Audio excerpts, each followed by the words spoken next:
চুপিচাপি যে জামিনটা হয়ে গেছে যে মুহূর্তে আমি বলছি, আমি নিশ্চিত এই খবরটা বাংলাদেশের কোনো মিডিয়াতে দেখানো হয় নাই। আমি ডক্টর মোহাম্মদ ইউনূসকে অনেক রেসপেক্ট করি, কারণ বাংলাদেশ যে সংকটের মুখে পড়তো ওই জায়গাতে ডক্টর মোহাম্মদ ইউনূস ছাড়া অন্য কারো হাতে অন্তত পক্ষে ওই মুহূর্তে বাংলাদেশের হাল ধরাটা সম্ভবপর ছিল না, অ্যাটলিস্ট ওই সময়ের জন্য। কিন্তু একই সাথে যে পাহাড় সম প্রত্যাশা যে তারপর আছে, ডেফিনেটলি লজিক্যাল কারণেই আছে, সেই জায়গাটা উনি অ্যাড্রেস করতেও মোটামুটি পারছেন না। সংকটের জায়গাটা কোথায় হয়েছে জানেন? সরকারের সমালোচনা করতে গেলে আমরা যখন অতীতে হাসিনার সমালোচনা করতাম খুবই ভালো, এই মুহূর্তে এসে ডক্টর মোহাম্মদ ইউনূসের এই সরকারের এমন কিছু স্তাবক তৈরি হয়েছে যারা আবার এই সরকারের কোনো সমালোচনাই নিতে পারছে না। কোনো কিছু বললেই আপনি অমুকের দালাল তমুকের দালাল অমুক কথা বলেন, কিন্তু এই সরকারের যেসব বড় বড় জায়গায় ভুল কাজগুলো হচ্ছে সেটা নিয়েও তো কথা বলা উচিত। তাহলে চেক অ্যান্ড ব্যালেন্সের ভেতরে না রাখলে কাজ করবে কিভাবে? যেমন একটা কথা খুবই স্পষ্ট, আমি একটু আগে একটা ভিডিও আপলোড করে এসেছি আমার সোশ্যাল হ্যান্ডেলে। ব্যাপারটা হলো যে পুলিশের 4 জনকে ঊর্ধ্বতন কর্মকর্তাকে গ্রেপ্তার করা হয়েছিল, একজন ডিআইজি এবং 3 জন এসপি। এটা নিয়ে কিন্তু স্বরাষ্ট্র মন্ত্রণালয় থেকে বিভিন্নভাবে হম্বিতম্বি করা হয়েছে, এই যে সবাইকে বিচারের আওতায় নিয়ে আসা হচ্ছে। তো নোয়াখালীর যিনি এসপি ছিলেন, যার নামে হত্যা মামলা আছে, আগস্ট 5 তারিখে যার নির্দেশে গুলি করে মানুষ মারা হয়েছে, এমনকি ওই ডামি ইলেকশন যেটা হলো 2024 সালের, ওই জায়গাতে উনি খুবই ভালো একটা স্টেক রেখেছেন আওয়ামী লীগের পক্ষে। দীর্ঘ সময় ধরে দমনপীড়নের সাথেও উনি জড়িতই ছিলেন। তো তার যে আজকে চুপিচাপি জামিনটা হয়ে গেল হাইকোর্ট থেকে, এটা কে দেখবে? এখন এই মানুষটার কি জামিনটা হয়ে যাওয়া উচিত ছিল, যাকে গ্রেপ্তার করা হয়েছে ফেব্রুয়ারির 7 তারিখে গ্রেপ্তার করা হয়েছে, 9 তারিখে কোর্টে প্রডিউস করা হয়েছিল নোয়াখালীতে। কিন্তু দেখেন চুপিচাপি যে জামিনটা হয়ে গেছে যে মুহূর্তে আমি বলছি, আমি নিশ্চিত এই খবরটা বাংলাদেশের কোনো মিডিয়াতে দেখানো হয় নাই, সারাদিনে দেখানো হয় না, এটা তো দিনের বেলায় ঘটে গেছে, এটা সুপ্রিম কোর্টে আজকেই হয়েছে। সো প্রত্যেকটা জায়গায় আমার কাছে কি মনে হয় জানেন, যে সংস্কার কথা বলতে বলতে মনে করা হচ্ছে সংস্কার আর নির্বাচন দুইটা বিপরীত মেরুর দুইটা ব্যাপার।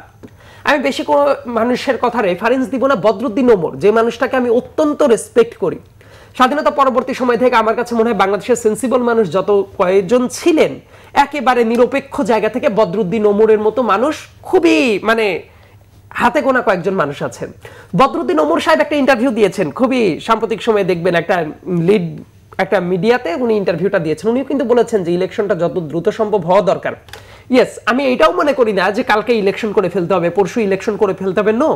কারণ ইলেকশন করার জন্য যে ধরনের প্রাতিষ্ঠানিক সংস্কারটা দরকার সেটা দরকার। কারণ ইলেকশন কমিশনের যদি সংস্কার না হয়, পুলিশের যদি সংস্কার না হয়, অন্যান্য এজেন্সিগুলো যদি সংস্কার না করা যায়, তাহলে তো একটা ভালো ইলেকশনও করাটা পসিবল না।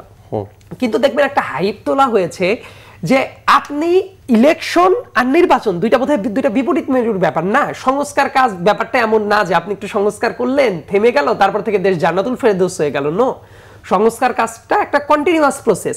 এমনকি নির্বাচিত সরকার আসলেও তাদের অনেক সংস্কার করতে হবে।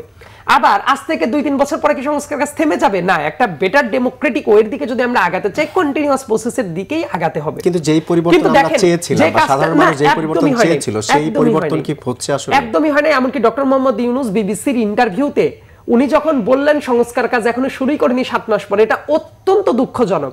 যিনি 7 মাসে একটা সংস্কারও করতে পারলেন না বলে নিজেই জানালেন, পরবর্তী 7 মাস 8 মাস 10 মাস 11 মাসে একদম সংস্কার করে দেশ আগাগোড়া বদলিয়ে ফেলবেন, এই ব্যাপারটা আমরা কিভাবে বিশ্বাস করব? বরং আমরা যদি দেখতাম 3 মাসে এই পরিমাণ সংস্কার হয়েছে, পরের 3 মাসে এই পরিমাণ, তারপরের 3 মাসে এই পরিমাণ, সেটাতে কিন্তু ভালো হতে পারতো, আমাদের পারসেপশনটা ডেভেলপ করতে পারতো। ল অ্যান্ড অর্ডার সিচুয়েশন কি ঠিক আছে? দেখেন এই সমালোচনাটা আমরা যখন আরো 2-3 মাস আগে থেকে শুরু করেছি, অনেক মানুষ বলতো উদয় সমালোচনা করা শুরু করেছে।